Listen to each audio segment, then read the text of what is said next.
ഞാൻ ഈ അടുത്ത് അമ്മയിലെ ഒരു എക്സിക്യൂട്ടീവ് മെമ്പറിനോട് ചോദിച്ചു, ഇപ്പം ശരിക്കും അമ്മയിൽ എന്താണ് പ്രശ്നം? അദ്ദേഹം ചിരിച്ചുകൊണ്ട് പറഞ്ഞു, അത് ഈ പെണ്ണുങ്ങൾ തമ്മിലുള്ള പ്രശ്നമാണ്. ഈ രണ്ടുമല പെണ്ണുങ്ങൾ തമ്മിലുള്ള പ്രശ്നം ഇൻട്രസ്റ്റിംഗ്. പതിറ്റാണ്ടു നീണ്ട അധികാര പോരാട്ടങ്ങൾ, ബഹിഷ്കരണങ്ങൾ, പവർ ഗ്രൂപ്പുകൾ, കരിയർ തകർത്ത വിലക്കുകൾ, സംഘടനാ യുദ്ധങ്ങൾ, കോടതി കേസുകൾ, കോമ്പറ്റീഷൻ കമ്മീഷൻ ഓഫ് ഇന്ത്യ വരെ എത്തിയ നിയമ പോരാട്ടങ്ങൾ. പക്ഷേ അന്നൊന്നും നമ്മൾ അതിനെ ആണുങ്ങൾ തമ്മിലുള്ള തല്ല്, രണ്ടു മല ചേർന്നാലും 4 മണി ചേരില്ല എന്നൊന്നും വിളിച്ചിട്ടില്ല. We called it politics, we called it ideology, we called it leadership. പക്ഷേ ഇന്ന് സ്ത്രീകൾ അധികാര സ്ഥാനങ്ങളിലിരുന്ന് വിയോജിക്കുമ്പോൾ suddenly it becomes cat fight. But why? Hi, this is Anjana George. Welcome to but why, powered by Creon studios. The men who fought the system. Malayalam cinema has never been a one big happy family. അതൊരു മിത്താണ്. സിനിമയുടെ ചരിത്രം മുഴുവൻ നോക്കിയാൽ അത് സംഘർഷങ്ങളുടെ ചരിത്രം കൂടിയാണ്. Thilakan, the man who said the quiet part out loud. ഒരു കാലത്ത് മലയാള സിനിമയിലെ ഏറ്റവും ശക്തന്മാരായ നടനിൽ ഒരാളായിരുന്നു തിലകൻ. പക്ഷേ അദ്ദേഹത്തിൻ്റെ ഏറ്റവും വലിയ പോരാട്ടം അഭിനയത്തിനു വേണ്ടിയല്ല, പവർ സ്ട്രക്ചേഴ്സിനെതിരെയായിരുന്നു. അദ്ദേഹം പരസ്യമായി ചോദിച്ചത്, സിനിമയിൽ ചില ലോബികൾ തീരുമാനിക്കുന്നുണ്ടോ ആരൊക്കെ ജോലി ചെയ്യണമെന്ന്? ചിലർക്കാണോ അധികാരം കേന്ദ്രീകരിച്ചിരിക്കുന്നത്? അദ്ദേഹം മാഫിയ എന്ന വാക്ക് വരെ ഉപയോഗിച്ചു. അതിനു പിന്നാലെ വന്നത് വലിയ സംഘർഷങ്ങളാണ്. അമ്മയുമായുള്ള തർക്കം, ഫെഫ്കയുമായുള്ള തർക്കം, സസ്പെൻഷനുകൾ, പരസ്യ പ്രസ്താവനകൾ, വർഷങ്ങളോളം നീണ്ട ഏറ്റുമുട്ടലുകൾ. മലയാള സിനിമ കണ്ട ഏറ്റവും വലിയ സ്ഥാപന പോരാട്ടങ്ങളിലൊന്നായിരുന്നു അത്. Vinayan, the director who took on the industry. തിലകന്റെ പോരാട്ടം വ്യക്തിപരമായിരുന്നില്ല, അദ്ദേഹം വലിയ യുദ്ധത്തിന്റെ ഭാഗമായിരുന്നു. ആ യുദ്ധത്തിന്റെ മാസ്റ്റർ ബ്രെയിൻ ഡയറക്ടർ വിനയനായിരുന്നു. 2004 മലയാള സിനിമയിൽ വലിയൊരു പ്രതിസന്ധി ഉണ്ടാകുന്നു. സിനിമയുടെ ചെലവ് ചുരുക്കുന്നതിനെ ചൊല്ലിയും താരങ്ങളുടെ വിദേശ ഷോകളെ ചൊല്ലിയും നിർമ്മാതാക്കളും താരസംഘടനകളും തമ്മിൽ തർക്കമുണ്ടാകുന്നു. പ്രൊഡ്യൂസേഴ്സ് അസോസിയേഷൻ സിനിമകൾ നിർത്തിവെക്കാൻ ആവശ്യപ്പെടുന്നു. ഷൂട്ടിങ്ങുകൾ പൂർണ്ണമായി സ്തംഭിച്ച ഒരവസ്ഥ. അന്ന് ഒന്നാം നിര താരങ്ങളും സംഘടനകളും സമരത്തിന് അനുകൂലമായി നിലകൊണ്ടു. പക്ഷേ മാക്ട ഫെഡറേഷൻ പ്രസിഡന്റായിരുന്ന വിനയൻ ഈ സമരത്തെ എതിർത്തു. അദ്ദേഹം ചോദിച്ചു, സിനിമയിലെ വമ്പന്മാർ സമരം ചെയ്യുമ്പോൾ ദിവസക്കൂലിക്ക് പണിയെടുക്കുന്ന സാധാരണ ലൈറ്റ് ബോയ്സിന്റെയും പ്രൊഡക്ഷൻ അസിസ്റ്റന്റ്മാരുടെയും കഞ്ഞിയിൽ മണ്ണ് വാരിയിടുന്നത് നീതിയാണോ? അദ്ദേഹം ആ സമരം ലംഘിക്കാൻ തീരുമാനിച്ചു. He openly rebelled against the super star producer cartel.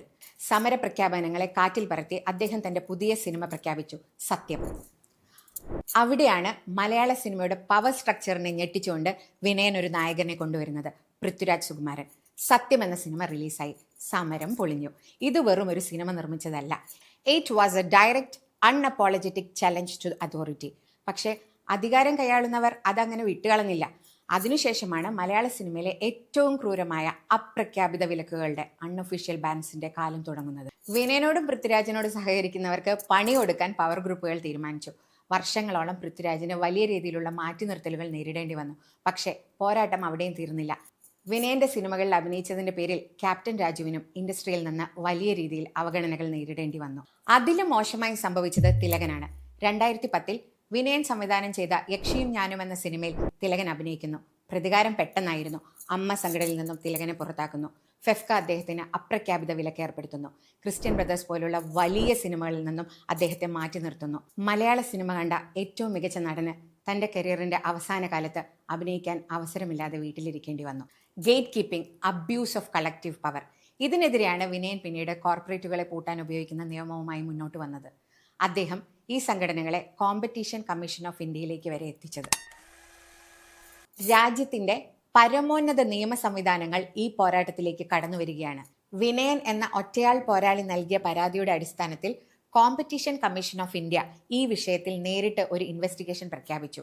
ഒരു വലിയ കോർപ്പറേറ്റ് കമ്പനി വിപണിയിൽ കുത്തക നിലനിർത്താൻ മറ്റു ചെറുകിട സംരംഭങ്ങളെ അടിച്ചമർത്തുന്ന അതേ ആന്റി കോമ്പറ്റീറ്റീവ് പ്രാക്ടീസ് തന്നെയല്ലേ മലയാളം സിനിമയിൽ നടക്കുന്നത് എന്നാണ് CCI പരിശോധിച്ചത്. അവർ വർഷങ്ങളോളം കൃത്യമായ ഡിജിറ്റൽ തെളിവുകളും കത്തുകളും ശേഖരിച്ചു. ആരെയൊക്കെ അൺഒഫീഷ്യലി ബാൻ ചെയ്തു, ആരെയൊക്കെ സിനിമകളിൽ നിന്നും മാറ്റാൻ അസോസിയേഷനുകൾ ഔദ്യോഗികമായി കത്തുകൾ അയച്ചു, വ്യക്തികളുടെ തൊഴിൽ സ്വാതന്ത്ര്യം എങ്ങനെ നിഷേധിച്ചു, ഇതെല്ലാം CCI വിശദമായി ഇൻവെസ്റ്റിഗേറ്റ് ചെയ്തു. ഒടുവിൽ 2017 കോമ്പറ്റീഷൻ കമ്മീഷൻ ഓഫ് ഇന്ത്യ ആ ചരിത്രവിധി പുറപ്പെടുവിച്ചു. മലയാള സിനിമയിലെ പവർ ലോബികൾക്ക് കനത്ത തിരിച്ചടി നൽകിക്കൊണ്ട് അമ്മ സംഘടനയ്ക്കും ഫെഫ്കയ്ക്കും അതിന്റെ പ്രമുഖ ഭാരവാഹികൾക്കും CCI ലക്ഷങ്ങളുടെ പിഴ ചുമത്തി. അവിടെയും തീർന്നില്ല. ഇൻഡസ്ട്രിയിലെ വമ്പന്മാർ ഈ വിധിക്കെതിരെ സുപ്രീം കോടതി വരെ അപ്പീൽ പോയി. പക്ഷേ 2020 സുപ്രീം കോടതിയും വിനയന്റെ പക്ഷം ശരിവെച്ചുകൊണ്ട് CCI വിധി പൂർണ്ണമായും അപ്ഹെൽഡ് ചെയ്തു. Think about that. ഇൻഡസ്ട്രിയിലെ ഭീമാകാരമായ സംഘടനകൾ ഒന്നടങ്കം രാജ്യത്തിന്റെ പരമോന്നത കോടതിയിൽ ചെന്ന് പരാജയപ്പെട്ടു. Think about this. ഒരു സിനിമാ തർക്കം കോമ്പറ്റീഷൻ കമ്മീഷൻ വരെ എത്തുന്നു. Suresh Gopi, the long standoff. Suresh Gopi 90കളുടെ അവസാനത്തിൽ ഒരു ഗൾഫ് സ്റ്റേജ് ഷോയുമായി ബന്ധപ്പെട്ടുണ്ടായ വലിയ തർക്കത്തിൽ അദ്ദേഹം സംഘടനയിൽ നിന്നും മാറി നിൽക്കുന്നു. 2 പതിറ്റാണ്ടോളം നീണ്ട ആ പിണക്കത്തെ സൊസൈറ്റി വിശേഷിപ്പിച്ചത് അഭിമാന പോരാട്ടം അല്ലെങ്കിൽ മാസ് ഈഗോ മാച്ച് എന്നാണ്. Post the Hema committee report, when mass resignation happened, he stepped in digitally and vocally defend the leadership. ആരും അതിനെ ആണുങ്ങൾ തമ്മിലുള്ള പ്രശ്നം എന്ന് വിളിച്ചില്ല. അത് ഒരു നിലപാടായി വായിക്കപ്പെട്ടു. അതിൻ്റെ ഏറ്റവും ശക്തമായ മുഖങ്ങളിൽ ഒരാളായിരുന്നു പൃഥ്വിരാജ് സുകുമാരൻ. പഴയ അധികാര ഘടനകളെ ചോദ്യം ചെയ്യാൻ അദ്ദേഹം തയ്യാറായി. ഇൻഡസ്ട്രി ഹൈറാർക്കികളെക്കുറിച്ച് സംസാരിച്ചു. 2017 നടിയെ ആക്രമിച്ച കേസിന് ശേഷം പ്രതിയായ ദിലീപിനെ സംഘടനയിൽ നിന്നും പുറത്താക്കണമെന്ന് ശക്തമായി ആവശ്യപ്പെട്ടു. ആസിഫ് അലി അടക്കമുള്ള ചിലർ അദ്ദേഹത്തോടൊപ്പം നിന്നു. സമൂഹം അദ്ദേഹത്തെ എന്തു വിളിച്ചു? The rebel, the alpha, the game changer. കണ്ടോ, തിലകൻ, വിനയൻ, സുരേഷ് ഗോപി, പൃഥ്വിരാജ്, ക്യാപ്റ്റൻ രാജു ഇവരെല്ലാം സിസ്റ്റത്തെ വെല്ലുവിളിച്ചു. സംഘടനകളെ ചോദ്യം ചെയ്തു. നിയമ പോരാട്ടങ്ങൾ നടത്തി. പക്ഷേ സമൂഹം അതിനെ വായിച്ചത് ഐഡിയോളജിയുടെ ലെൻസിലൂടെയാണ്. Nobody called it a cat fight. Then 2017 happened. 2017 നടിയെ ആക്രമിച്ച കേസ് മലയാള സിനിമയുടെ ചരിത്രത്തിലെ ഏറ്റവും വലിയ ടേണിംഗ് പോയിന്റ് ആയിരുന്നു. കാരണം ആദ്യമായി ഒരു സ്ത്രീ പോരാടാൻ തീരുമാനിച്ചു. സൈലൻസ് അല്ല, ഫൈറ്റ്. ആ പോരാട്ടത്തിലേക്ക് മറ്റു സ്ത്രീകളും എത്തി. അങ്ങനെ രൂപം കൊണ്ടു women in cinema collective, WCC. WCC വെറും ഒരു സംഘടനയായിരുന്നില്ല. It change the questions.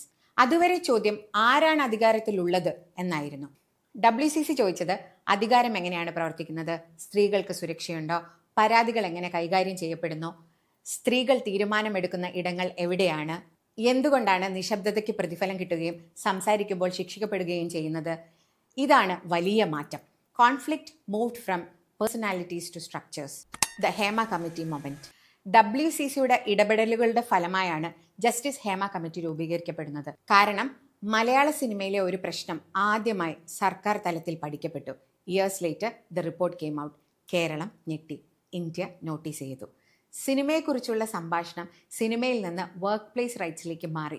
Representation, safety, accountability, equal pay, power, the price of speaking up. സ്ത്രീകൾ ശബ്ദമുയർത്തിയപ്പോൾ അവർ അതിന് വലിയ വില കൊടുക്കേണ്ടി വന്നു. Cyber attacks, character assassination, trolling, ridicule, unofficial bans എന്ന ആരോപണങ്ങൾ, അങ്ങനെ അങ്ങനെ അങ്ങനെ ഇയേഴ്സ് ഓഫ് ഹോസ്റ്റിലിറ്റി. തൊഴിലിട സുരക്ഷയെക്കുറിച്ച് സംസാരിച്ച സ്ത്രീകൾക്ക് പലപ്പോഴും കിട്ടിയത് കയ്യടികളല്ല, അറ്റാക്സ് ആയിരുന്നു. പിന്നീട് സംഭവിച്ചത് മറ്റൊരു ചരിത്രമാണ്. ഹേമ കമ്മിറ്റി റിപ്പോർട്ട് പുറത്തു വന്നതോടെ അതുവരെ അടക്കി വെച്ചിരുന്ന പല സത്യങ്ങളും പുറത്തു വരാൻ തുടങ്ങി. ഇൻഡസ്ട്രിയിലെ വമ്പന്മാർക്കെതിരെ ലൈംഗിക ആരോപണങ്ങളുടെ ഒരു വലിയ തരംഗം തന്നെ ഉണ്ടായി. സംഘടനയ്ക്കുള്ളിൽ വലിയ സമ്മർദ്ദമാണ് രൂപപ്പെട്ടത്. തുടർച്ചയായ ആരോപണങ്ങളെ പ്രതിരോധിക്കാൻ കഴിയാതെ ഒടുവിൽ അന്നത്തെ പ്രസിഡന്റ് മോഹൻലാലും അദ്ദേഹത്തോടൊപ്പം ഉണ്ടായിരുന്ന 17 അംഗ എക്സിക്യൂട്ടീവ് കമ്മിറ്റിയും കൂട്ടത്തോടെ രാജിവെക്കാൻ നിർബന്ധിതരായി. The entire leadership collapsed overnight. അന്ന് പൊതുജന രോഷമാണ് അമ്മ എന്ന സംഘടനയുടെ ചരിത്രത്തിൽ ആദ്യമായി ഒരു കൂട്ടരാജിയിലേക്ക് നയിച്ചത്. അതുവരെ പുരുഷന്മാർ മാത്രം ഭരിച്ചിരുന്ന ഒരു കോട്ടയാണ് അവിടെ തകർന്നു വീണത്. ദ ന്യൂ അമ്മ. ആ തകർച്ചയിൽ നിന്നാണ് പുതിയ അമ്മ രൂപീകരിക്കപ്പെടുന്നത്. സംഘടനയുടെ ഇമേജ് തിരിച്ചുപിടിക്കാൻ, ജനങ്ങളുടെ വിശ്വാസം വീണ്ടെടുക്കാൻ അവർക്ക് ഒരു പുതിയ മുഖം ആവശ്യമായിരുന്നു. അങ്ങനെയാണ് ചരിത്രത്തിൽ ആദ്യമായി സ്ത്രീകൾ അമ്മയുടെ പ്രധാന നേതൃത്വ സ്ഥാനങ്ങളിലേക്ക്, അതായത് അഡ്മിനിസ്ട്രേഷന്റെ അണിയറകളിലേക്ക് കടന്നു വരുന്നത്. ശ്വേത മേനോൻ, കുക്കു പരമേശ്വരൻ തുടങ്ങിയവർ മുൻനിരയിലേക്ക് എത്തി. ഒരു പ്രതിസന്ധി ഘട്ടത്തിൽ സംഘടനയെ നയിക്കാൻ സ്ത്രീകൾ തന്നെ വേണമെന്ന അവസ്ഥ വന്നു. എ ന്യൂ ഇറ ബിഗിൻസ്. വളരെ വേഗത്തിൽ അവിടെയും അഭിപ്രായ വ്യത്യാസങ്ങൾ ഉയർന്നു. അൻസിബ ഹസൻ രാജിവെക്കുന്നു. മാല പാർവതി ചോദ്യങ്ങൾ ഉയർത്തുന്നു. ലക്ഷ്മി പ്രിയ അവരുടെ നിലപാടുകൾ പറയുന്നു. പ്രിയങ്ക മറ്റൊരു വീക്ഷണം മുന്നോട്ട് വയ്ക്കുന്നു. ആൻഡ് സഡൻലി സമൂഹത്തിന്റെ വലിയൊരു വിഭാഗം പറയുന്നു, അത് പെണ്ണുങ്ങൾ തമ്മിലുള്ള പ്രശ്നമാണ്. ദ ഗ്ലോബൽ ഹിസ്റ്ററി ഓഫ് കാറ്റ് ഫൈറ്റ്. ഇനി ഒരു ചോദ്യം, ഈ കാറ്റ് ഫൈറ്റ് എന്ന വേർഡ് എവിടെ നിന്നാണ് വന്നത്?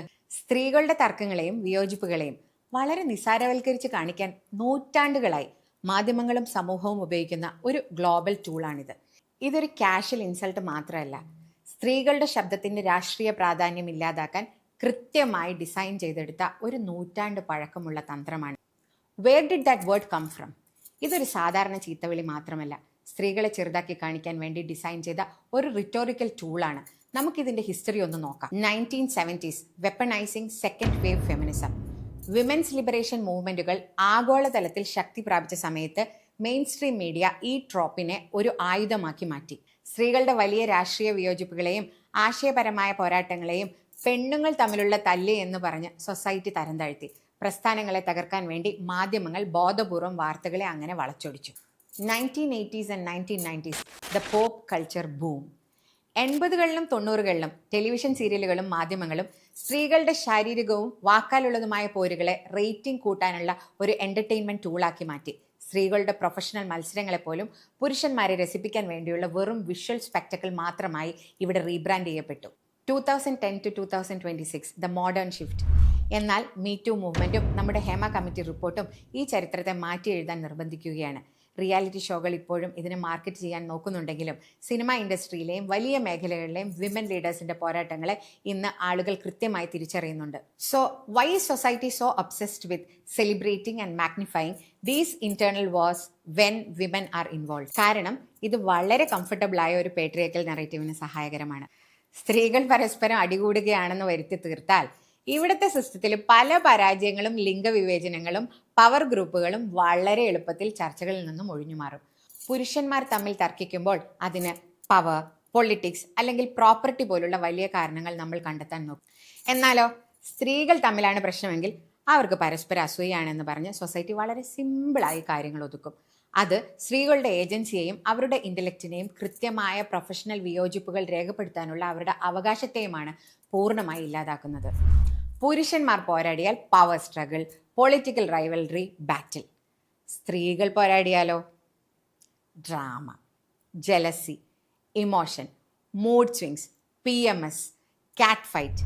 1970കളിൽ വിമൻസ് ലിബറേഷൻ മൂവ്മെൻറ്റ് ഉയർന്നപ്പോൾ പോലും ഇതേ നറേറ്റീവ് ഉപയോഗിച്ചു. Because if society focuses on women fighting, it never has to discuss what women are fighting for. This is not an industry issue. ഇവിടെയാണ് ഏറ്റവും പ്രധാനപ്പെട്ട കാര്യം. ഇത് അമ്മയുടെ മാത്രം പ്രശ്നമല്ല കേട്ടോ, ഇത് സിനിമയുടെ മാത്രം പ്രശ്നവുമല്ല. This is a society issue. കാരണം ഇതേ പാറ്റേൺ നിങ്ങൾ എല്ലായിടത്തും കാണും. പൊളിറ്റിക്സിൽ നോക്കിയാലും, കോർപ്പറേറ്റ് ഓഫീസസിൽ നോക്കിയാലും, യൂണിവേഴ്സിറ്റീസിൽ നോക്കിയാലും, റെസിഡൻസ് അസോസിയേഷൻസിൽ നോക്കിയാലും, ഫാമിലി ബിസിനസ്സസിൽ നോക്കിയാലും, even inside our own homes. 2 പുരുഷന്മാർ തർക്കിച്ചാൽ അത് പവർ സ്ട്രഗിൾ, 2 സ്ത്രീകൾ തർക്കിച്ചാൽ അത് അസൂയ. ഒത്തുപോകില്ല. അല്ലേലും ഈ പെണ്ണുങ്ങൾ, അതെ ഈ 4 നോട്ടീസ് ദ ഡിഫറൻസ്. പുരുഷന്മാരുടെ തർക്കത്തിൽ നമ്മൾ കാരണങ്ങൾ അന്വേഷിക്കുന്നു, സ്ത്രീകളുടെ തർക്കത്തിൽ നമ്മൾ സ്വഭാവം അന്വേഷിക്കുന്നു. ഇവിടെ പാട്രിയാർക്കിയെ കുറിച്ചും പറയണം. പാട്രിയാർക്കി എന്നത് മെൻ വേഴ്സസ് വിമൻ എന്ന കഥയല്ല. Patriarchy is A social construct. ഒരു സമൂഹം തലമുറകളായി പഠിച്ചു വന്ന ഒരു ചിന്താരീതി. അതിൻ്റെ ഭാഗമാണ് പുരുഷന്മാർ, അതിൻ്റെ ഭാഗമാണ് സ്ത്രീകൾ, അതിൻ്റെ ഭാഗമാണ് നമ്മളെല്ലാവരും. അതുകൊണ്ട് ചിലപ്പോൾ സ്ത്രീകൾ പോലും പാട്രിയാർക്കൽ ഐഡിയാസ് ഡിഫെൻഡ് ചെയ്യും, ചിലപ്പോൾ പുരുഷന്മാർ സ്ത്രീകളുടെ അവകാശങ്ങൾക്ക് വേണ്ടി സംസാരിക്കും. ഇത് മെൻ വേഴ്സസ് വിമൻ എന്ന യുദ്ധമല്ല.